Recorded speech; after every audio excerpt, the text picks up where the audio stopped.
How to turn off active status on Instagram.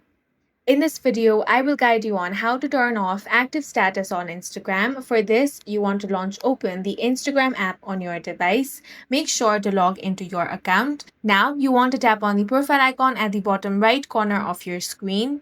Once you're here, tap on the three lines at the top right corner. Now, settings and activity will be displayed. Here, you want to scroll down and get to the section of how others can interact with you. You want to tap on messages and story replies option. Here, you will have the section who can see that you're online. Go ahead and tap on the option of show activity status. Now, you simply want to toggle this option off.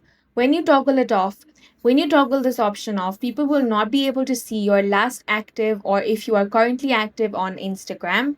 And in this way, you can easily turn off active status on Instagram. And that's it for this video. If you found it useful, make sure to hit the like button and subscribe for more videos like this.